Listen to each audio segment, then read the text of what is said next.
kita masuk dulu ke biofisika molekuler. Harusnya pertemuan kedua ini kalau di RK di silabusnya atau di RPS-nya adalah instrumentasi ya. Tapi sebelum masuk ke instrumentasi, saya dulukan dulu materi yang biofisika molekuler. Nanti baru dari sini kita nyambung ke materi instrumentasi biar kalian nyambung ya. Jadi di dalam biofisika molekuler ini apa sih yang kita bahas di sini? Nah, ini sebenarnya tidak jauh-jauh dari ilmu biologi molekuler. Udah dapat ilmu biologi molekuler belum? Sudah ada mata kuliah biologi molekuler belum, Nak? Belum, Bu. Oh, belum. Oke. Belum, Bu. Nah, untuk biofisika molekuler ini apa sih yang akan kita pelajari di sini? Nah, kita akan melihat apa itu yang namanya asam nukleat, protein, sintesis protein dan teman-temannya ya. Karena di awal sudah saya jelaskan bahwa tubuh kita ini terdiri dari susunan-susunan protein ya. Ini asam nukleat itu apa? Itu adalah polimer nukleotida yang berperan dalam penyimpanan serta pemindahan informasi genetik. Satu unit monomer yang terdiri dari ketiga komponen yang dinamakan dengan nukleotida terdiri dari 3 bagian. Ini bagiannya yaitu ya. Jadi kalau selama ini kalian belajar apa tuh gen, apa pembawa gen. Nah, gen itu disusun dari protein-protein yang disebut dengan asam nukleat. Jadi inilah yang membawa informasi genetika kalian. Kalian berambut hitam, kalian bermata sipit, kulit sawo matang, kulit putih. Nah, ini yang membawanya ya.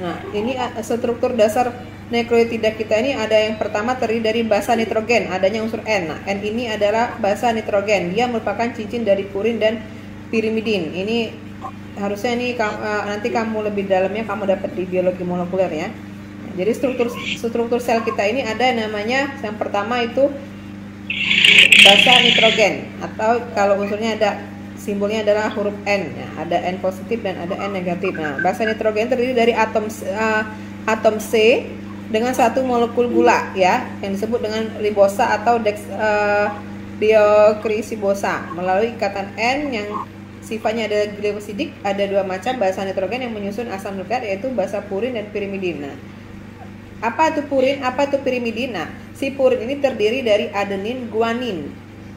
Pirimidin ini terdiri dari timin, sitosin dan urasil. Nah, kalau kalian pernah belajar rantai kromosom, ada yang pernah belajar rantai kromosom, Nak? Tahu rantai kromosom? Kromosom XY. Nah, yang menyusun protein yang menyusun atau asam amino yang menyusun rantai kromosom itu adalah ini, si basa, purin dan pirimidin. Ada adenin, guanin, tinin, sitosin dan urasil. Aduh, saya nggak bisa gambarin itu ya. Saya cari dulu. Tahu gambar rantai kromosom nggak kalian? Nah, ini contoh mana tadi? Nih, kelihatan ya? Ini contoh rantai kromosom. Nah, kromosom X dan kromosom Y, rantai DNA kalian. X, Y. Ada adenin, guanin, tinin, sitosin. Nah, ini ingat kan yang ini, Nak? Tahu? Tahu. Oke, kalau tahu kita lanjut ya. Kita lanjut ke presentasi kita. Oke ya. Nah, jadi struktur nukleotida kita yang pertama ada basa nitrogen. Baik DNA ataupun kelewatan satu nih. Baik DNA ataupun RNA tersusun atas adenin, guanin, sitosin, tetapi tinin hanya ada pada DNA sedangkan uranin hanya ada pada RNA. Nah, apa beda DNA dan RNA adalah ikatan asam amino tinin dan uranin. Nah, ini nanti kamu lebih paham lagi di biologi molekuler ya. Nah, ini ada keterangan bahwa AGCTU atau adenin, guanin, sitosin, tinin, urasil itu dalam bentuk basanya dibentuk seperti ini. Dalam bentuk nukleodisnya dia ini. Nah, dia ada di mana? Kalau adenin ada di DNA dan RNA, kecuali kalau yang tinin dan urasil. Tinin ada pada RNA, sedangkan urasil hanya ada pada RNA. Nah, yang kedua itu yang menyusun nukleotida kita itu adalah yang menyusun asam amino kita itu adalah molekul C. ya, molekul gula dengan 5 atom C atau sebutnya pentosa. Nah, pada DNA gula ada gula pentosa yaitu 2 deoksiribosa. Biasanya nanti kamu belajar di di metabolisme ya. Adalah ribosa. Perbedaan antara bentuk gula tersebut yaitu pada atom C dan atom C nomor 2 dan atom C diberikan dengan atom H. Makanya nanti ada yang namanya NHO di dalam susunannya yang tadi kita lihat nih. NHO ya, berikatan dengan OH. Kalau pada DNA atom C nomor 2 akan berikatan dengan atom H, sedangkan kalau pada RNA atom C akan berikatan pada atom OH. Itu beda RNA dan DNA-nya. Nah, yang ketiga ada gugus fosfatnya di dalam nukleotida kita tuh ada gugus fosfatnya. Ini merupakan ikatan fosfodiester ya antara atom karbon. Gugus fosfat inilah yang menyebabkan asam nukleotida bermuatan negatif kuat. Jadi yang memberi muatan negatif pada asam nukleotida kita adalah gugus fosfatnya. Ini yang selalu pahami ya. Nah, ini untaian nukleotida. Nah, ini pasangan basa DNA dan RNA disintesis dalam sel oleh DNA polimerase dan RNA polimerase. Untaian pendek dari asam nukleotida juga dihasilkan tanpa enzim oleh oligonukleotida dalam bentuk synthesisnya. Nah, oke. Nah, ini tadi gambar di mana adanya rantai kromosom kita yang disusun atas unsur-unsur nukleotida, adanya unsur-unsur adenin, guanin, tinin dan sitosinnya ya. Contohnya tadi. Nah, dia berikatan dengan atom H. Yang ini akan berikatan dengan atom OH, di mana nitrogennya akan berikatan dengan atom H dan OH. Nah, di dalam ilmu biofisika itu akan ditemukannya struktur molekul dari DNA double helix. Nah, gimana sih kita bisa tahu bahwa ini adalah kalau selama ini kamu tahu ada yang namanya pemeriksaan DNA kan?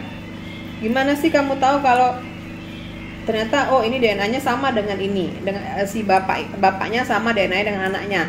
Ternyata anaknya nggak sama dengan DNA bapaknya. Itu bisa dikatakan orang kalau dia bukan keturunan atau gen dari si bapak karena pas diperiksa rantai DNA-nya nggak sama. Nah, ini ada metodenya ya dalam penemuan struktur molekul dari DNA double helix. Ada beberapa metode. Yang pertama ini ada molekul dari DNA, di mana struktur dari DNA atau deoksiribonucleic acid ini pertama kali dipublikasikan oleh James D. Watson ya, mengambil penemuan struktur double helix DNA. Penemuan ini memberikan impact yang utama di bidang genetik, khususnya di bidang biologi secara umum. Nah,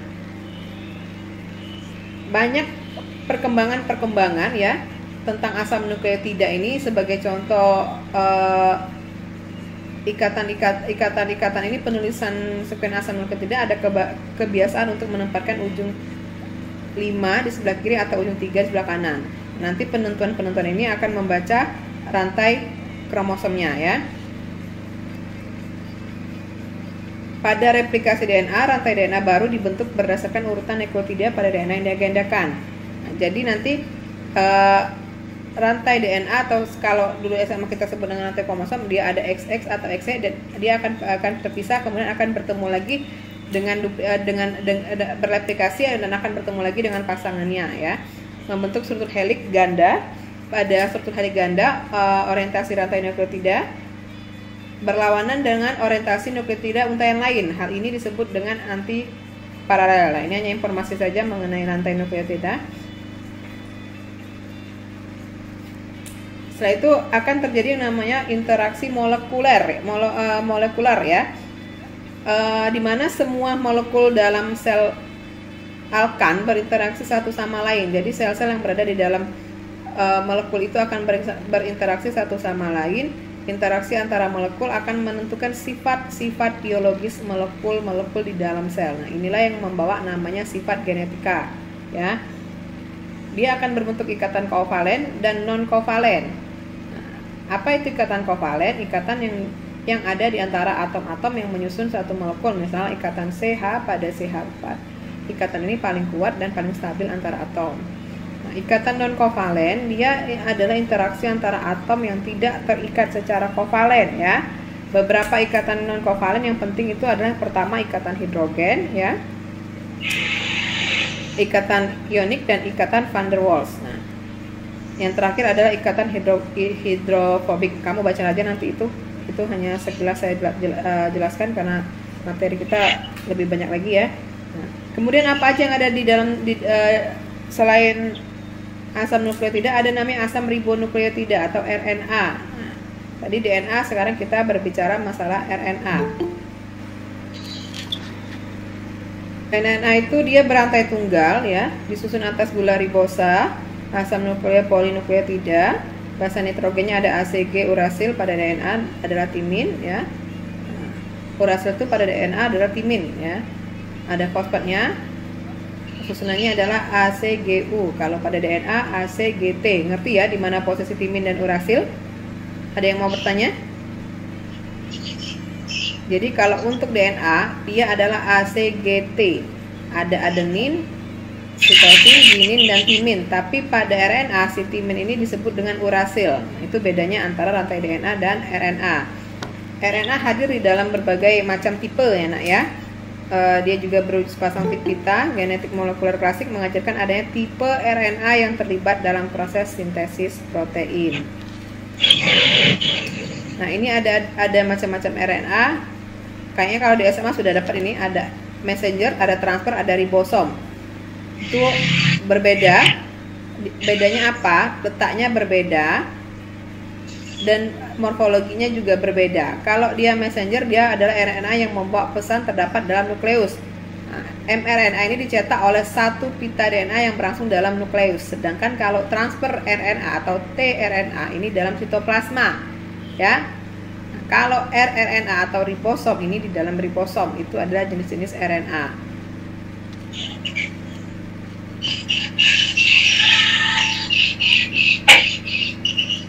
Nah, ini fungsi RNA-nya.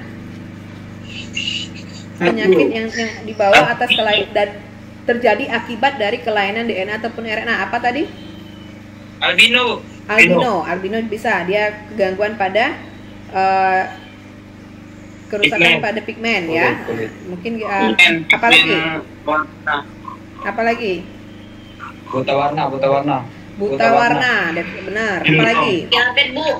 Diabetes, Bu. Diabetes tidak bisa dipastikan bahwa dia adalah keturunan, tapi diabetes itu dia lebih ke lifestyle ya, gaya hidup. Jadi orang yang tidak ada keturunan diabetes dia akan bisa terkena diabetes. Itu. Apa lagi? Sindrom, Bu. Down syndrome ya. Sel sapi. Tahu Down syndrome? Tahu, Bu. Apa itu Down syndrome? Sindrom. Anak-anak dengan kelainan gangguan mental, Kelainan mental. atau kalau orang sebutnya autis. Nah, sebenarnya autis itu ada, dia itu adalah salah satu penyakit Down syndrome yang ada beberapa stadium ya, 1, 2, 3. Nah, kalau pada stadium awal yang rendahnya dia hiperaktif, autis dan Down syndrome. Nah, itu ya. Nah, itu ada kelainan rantai DNA-nya, bisa dia terjadi duplicated atau deleting atau dia bisa mutasi genetik. Nah, itu ya. Nah, tadi ada yang sebut namanya bulan sabit ya, sel darah merah. Jadi sel darah merah, kalau kita kan normalnya sel darah merah kita tuh bulat ya. Nah, tapi pada orang-orang yang ada gangguan peredaran darah seperti nomor A ini, maka atau sel darah yang kedua untuk mengetahui laku pembentukan sel darah merah, biasanya dia akan berbentuk bulan sabit. Sel darahnya berbentuk bulan sabit, maka penyakitnya juga sering disebut dengan sebutan penyakit talasemia. Itu ya. Nah, ini adalah faktor-faktor yang kita cari untuk menentukan penyakit. Nah, ini bagaimana? Tadi dengan menggunakan teknologi biofisika, ada alatnya ya nak ya. Ya, Bu. Pada dasarnya ada 2 cara untuk mendeteksi radioaktivitas ya, secara reaksi biokimia dilakukan dengan menggunakan bahan radioaktif. Nah, prinsipnya, makanya tadi saya bilang saya langsung loncat dulu ke biologi molekuler, nanti nyambung dengan instrumentasi ya. Prinsipnya itu dia menentukan urutan basa DNA dengan fragmen DNA, hasilnya kemudian dielektroforesis pada gel pada gel poliakrilamide selembar film sinar X diletakkan di atas gel tersebut sehingga radioaktif memancarkan dari gel akan mengenai lembar sinar X tersebut dan akan membentuk citra sesuai dengan pola urutan fragmen polinukleotidanya. Nah, ini secara teorinya. Nanti di praktikumnya akan saya carikan karena kita nggak bisa praktikum langsung, nanti apa kita carikan video atau apa nanti ya. Nah, itu cara mereka menentukannya secara biofisika. Nah, ini begini, jadi nanti nanti Bunda ngajar dulu ya. Acek baca dulu bukunya, nanti Bunda ajarin lagi. Tugas yang mana belum? Ya, kita lanjut ya. Nah, jadi nanti antara rantai yang didapat akan disamakan dengan rantai yang sudah disiapkan. Jadi seperti standarnya ya yang sudah disiapkan.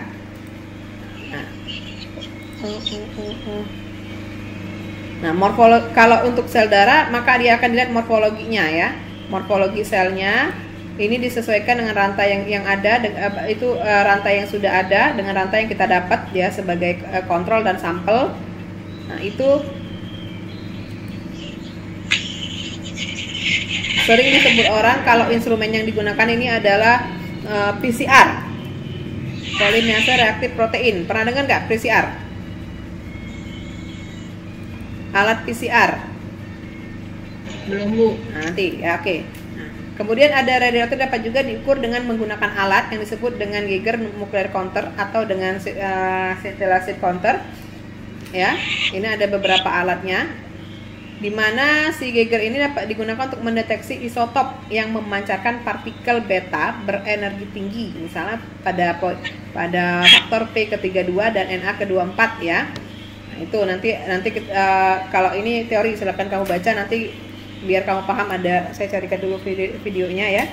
Nah, yang teknik kedua itu ada teknik fisika untuk pemecahan sel atau isolasi organel molekuler. Ada 3 tahap. Nah, ini tahap yang menggunakan PCR tadi ya. Pertama ada ekstraksi, dia mengekstrak dulu ya. Jadi sebagai langkah awal dia isolasi organel, molekul DNA atau organel lainnya. Sebagian besar proses pengisolasian organel dilakukan pada suhu 0 sampai 4 derajat Celcius. Ini ada alatnya ya, ada alat inkubasinya. Di situ dia memisahkan antara organel-organel, molekul dan DNA ya. Kemudian yang kedua ada proses homogenesis. Homogenesis ini adalah untuk mengekstrak organel DNA dari sel pertama, kemudian dipecahkan lagi dalam kondisi ringan melalui proses homogenasi menggunakan alat ya. Jadi dia dipecah-pecah, rantai kromosomnya itu dipisah-pisah gitu ya, dipisah-pisah. Kemudian yang ketiga ada proses sentrifugus ya, sentrifugasi atau proses sentrifugus. Ini digunakan untuk memisahkan sel atau organel subseluler. Jadi untuk melakukan pemeriksaan DNA itu tidak semudah yang kita bayangkan. Ada beberapa proses. Jadi pertama dipecah, direplikasi dulu. Nah, itu ya. Ada proses sentrifugus. Kemudian ada proses elektroforesis. Nah, ini adalah suatu teknik pemisahan molekul seluler berdasarkan atas ukurannya. Jadi dia dipisahkan berdasarkan ukurannya ya. Nah, ini cara kerjanya. Siapa yang batuk itu? Robat. Nah, cara Adilah Bu yang batuk. ya, bukan COVID kan? Bukannya COVID Bu. Oke ya, kita lanjut ya. Nah, cara kerjanya ini ya. Nah, ini yang namanya elektroforesisnya. Nah, ini sampel dimasukkan ya setelah dilakukan pemecahan, setelah dilakukan metode yang 1, 2, 3, 4, kemudian sampelnya diambil dimasukkan di namanya alat elektroforesisnya ya. Nah, kemudian nanti teknik mempergunakan medium yang terbuat dari gel. Jadi dia kayak ada agarosnya, ada agarnya. Di situ dimasukkan sampel DNA kita ya, ada agarosnya. Jadi nanti ada perpindahan partikel pada medium gel tersebut dipengaruhi oleh faktor seperti ukuran partikel, komposisi dan konsentrasi gel, densitas muatan, kekuatan magnetik dan sebagainya. Nah, itu yang dilakukan salah satu instrumentasi atau alat yang digunakan dalam ilmu biofisika ya. Namanya alatnya itu PCR. So, tadi saya sudah ada oke ya. Tuh. Nah. Terus perkembangan selanjutnya untuk ada namanya kita sebut dengan genetika molekuler. Ini sebenarnya cabang ilmu genetika ya.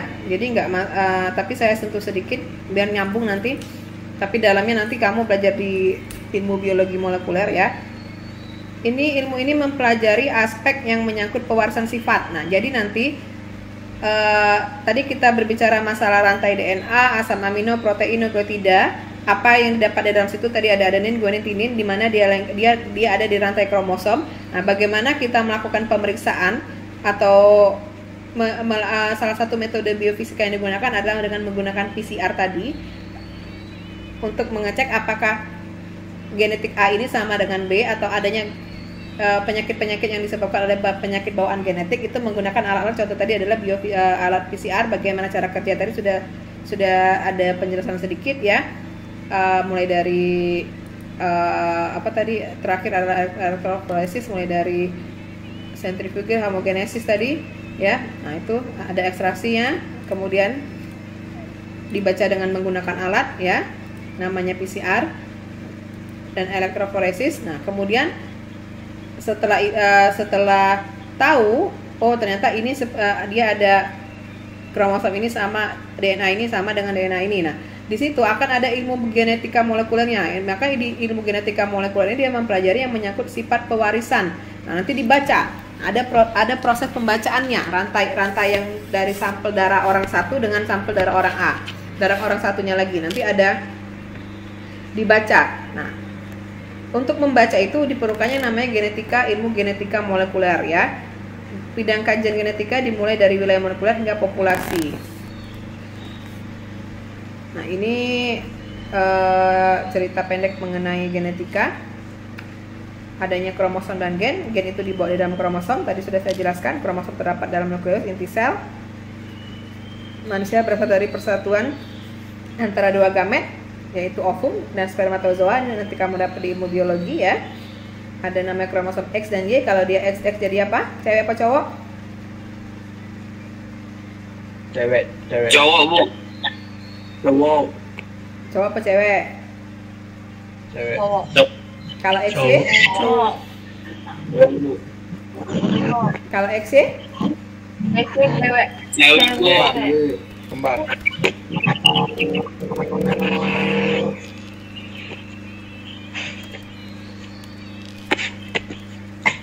Kromosom XY? Cewek. XY Cewek, Bu, Eksi.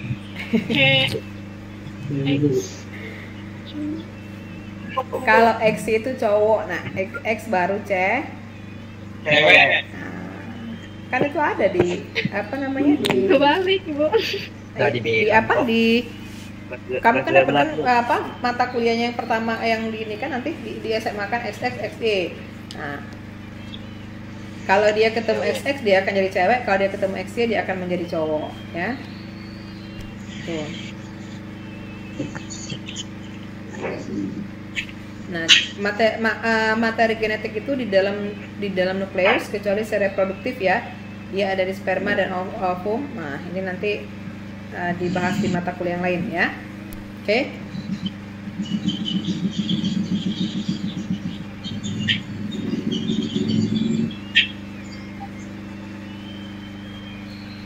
Nah, saya ini nanti ada mata kuliah lainnya. Nanti kamu pusing kalau sudah saya masukkan semua di sini.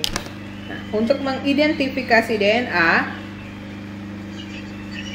biasanya ya ini akan dilakukan pada saat adanya ada ketika adanya seseorang dengan alasan sangat beragam dan pribadi ingin tahu akan identitasnya sendiri. Nah, ya. Misalnya kita ragu kita anak kandung atau enggak, atau kalau pada suatu kejadian bencana ya, bencana alam, entah itu kecelakaan atau apa, ketika jasadnya tidak bisa dilihat lagi, tidak berbentuk lagi, maka yang akan dilihat orang adalah DNA-nya disamakan dengan keluarganya. Nah, itu dia ya. Nah, itu dia salah satu ilmu biofisika yang ada di dalam ilmu molekuler. Nah, ngerti nak? Inti kamu cuma satu kata itu aja ya. Jadi kalau misalnya kayak kecelakaan pesawat atau kebakaran atau apa ya, bentuknya kan udah nggak ada bentuk lagi. Apa yang diambilnya itu adalah dari yang diceknya adalah rantai DNA. Bisa diambil dari kuku, rambut ataupun jaringan tubuh bagian manapun ya. Nah, disamakan dengan masternya tadi yang saya sebut kontrolnya tadi itu adalah punya keluarganya. Nah, kira-kira seperti itu ya.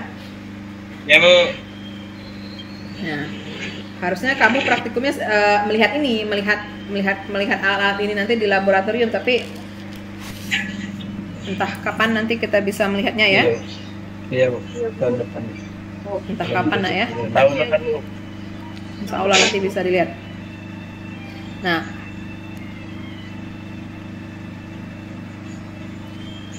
di dalam ilmu perkembangan molekuler itu ada informasi yang dapat kita ketahui. Misalnya di dalam tubuh manusia itu ada 3x10⁻13 sel. Perintah semua informasi yang diperlukan makhluk hidup berada di materi genetik. Jadi bentuk kamu tuh seperti apa itu udah ada di dalam materi genetik kamu ya. Mau kamu pesek, mau kamu mancung, mau kamu Hitam putih, jangan hitam nak. Apa namanya, sawo mateng ya. Sawo mateng. Kalau hitam itu orang-orang Nigeria itu hitam baru ya. Kalau Indonesia kebanyakan ada sawo mateng ya. Nah, mengandung disitulah si gen itulah yang membawa kamu. Jadi apapun hasilnya yang keluar itu sudah diciptakan oleh Tuhan yang Maha Esa. Jadi nggak perlu kamu rubah-rubah lagi. Yang ngerubah itu berdosa Bu, berdosa. Nah, apalagi dari XY kamu rubah dari XY kamu rubah XX misalnya kan, atau dari XX kamu rubah XY ya. Itu yang neraka jahanam posisinya ya. Nyambung kan? Jangan. Ada yang rambutnya kriwil-kriwil seperti anak saya, rambutnya keriting-keriting nanti dibuat lurus. Nah, itu sebenarnya itu yang rusak itu adalah ikatan protein rambut kamu yang rusak, itu yang dibuat lurus. Nanti itu ada mata kuliah lagi, nanti bisa kamu sangkutkan lah informasi yang saya beri ya. Nah, dari gen, bagaimana dari gen bisa ke protein? Gen merupakan instruksi manual untuk tubuh manusia yang terdiri dari perintah untuk membangun semua protein tubuh yang dapat berfungsi sehingga tubuh kita dapat berfungsi ya.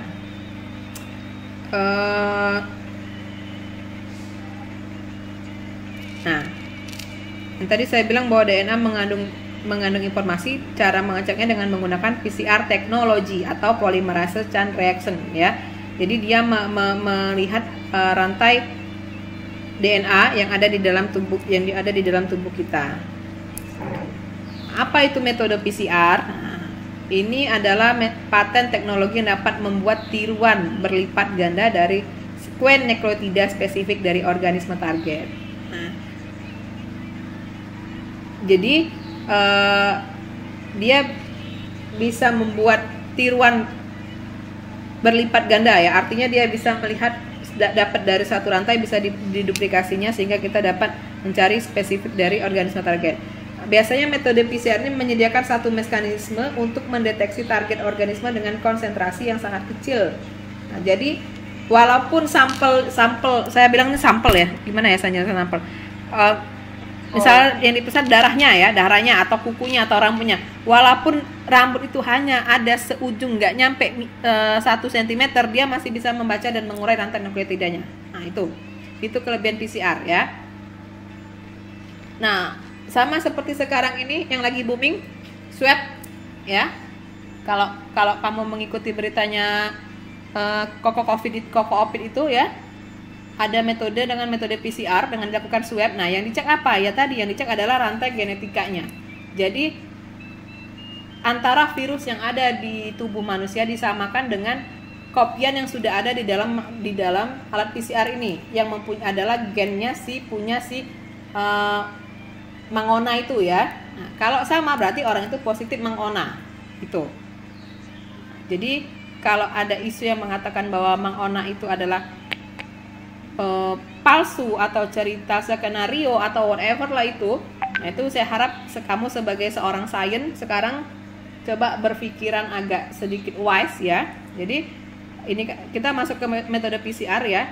Jadi tadi kamu sudah bacakan semuanya. Nah, apa yang ini sudah dijelaskan bahwa dia punya kontrol itu didapatnya dari mana? Ya dari DNA yang asli. Kemudian ada sampel. Nah, mau dilihat sampel ini sama enggak? Nah, sampel ini yang diperiksa. Jadi kalau untuk kasus Mang Ona itu, COVID-19 itu, yang bahasa sekanya adalah COVID-19 ya. Kita sudah punya rantai DNA-nya si COVID, ya, virus corona itu sudah ada di kita. Nah, sekarang bagaimana kita mau tahu kalau orang ini ada penyakit, dia positif COVID atau tidak? Maka diambil swab, ya, di swab faringnya. Nah, dari sampel faring itu akan dibuat proses sampai proses sampai proses purifikasi dan segala macam, disamakan, dibaca di dalam alat namanya PCR. Di dalam alat PCR ada yang namanya dimasukkan ke dalam agarose elektroforesis, dibaca dengan menggunakan metode PCR. Oh, ternyata dia sama antara sampel DNA bakteri yang kuman yang ada di dalam mulut si A dengan yang si corona ini sama, maka dia dikatakan positif COVID. Nah, itu ya. Jadi kalau sudah di PCR harusnya tidak lagi ada keraguan ya. Nah, ini tahap proses PCR.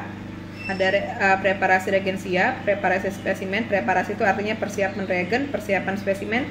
Ada proses isolasi, purifikasi DNA dan DNA tadi ya. Kemudian kalau seandainya hasil swab di swab, nah yang hasil swab dari mulut kamu tadi, kerongkongan dan hidung kamu tadi dilakukan isolasi dan purifikasi DNA. Kemudian ada proses namanya amplifikasi. Nah, di proses amplifikasi ini ada 3 tahapan. Denaturasi, artinya pemisahan rantai DNA-nya dulu. Kemudian ada nama annealing, itu ada penempelan primernya. Ada extension, artinya pemanjangan oleh enzim. Jadi rantainya dipanjangkan kembali. Kemudian ada namanya deteksi atau analisa PCR. Nah, untuk pre-PCR atau preparasi pada spesimen atau sampel ya, isolasinya dilakukan karena DNA merupakan bahan dasar berbagai teknik molekuler biologi. Jadi dari teknik molekuler biologi, kemudian ekstraknya itu bisa dari manusia, hewan, tumbuhan melalui proses penghancuran dinding sel, penghilangan komponen seluler, pengendapan DNA diendapkan, kemudian pemanenan. Nah, setelah DNA diendapkan, diambil DNA itu yang akan kita cek di dalam alat PCR. Nah, ini gambarnya ya, sedikit ilustrasinya. Ini adalah sel yang diambil dari tubuh manusia, dilakukan purifikasi ya, dipisah, kemudian diendapkan. Nah, dari hasil endapan ini nanti bisa kita ambil untuk isolasi endapan DNA inilah yang dapat kita ambil untuk kita cek rantainya. Nah, nanti kita lihat sel target. Kita punya sel target ya, sekuen targetnya sudah kita simpan. Kemudian, nah ini kira-kira pas pemeriksaan dalam proses pre-PCR, maka dia akan terpisah antara Mg, Ne. Nah, ini sudah terpisah semua, tinggal dibaca di dalam PCR. Kemudian disamakan rantainya.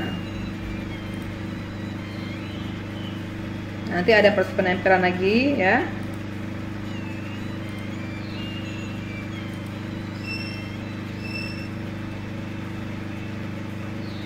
Nah, ini nanti dibaca di dalam ada alatnya namanya elektroforesis untuk membacanya, untuk menyamakan rantai dan jumlah rantainya. Nah, ini alatnya, ini alat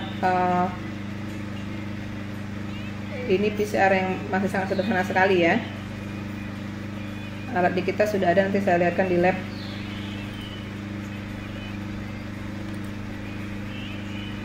Nah, ini proses purifikasinya, memasukkan di agarose untuk dibaca rantainya ya.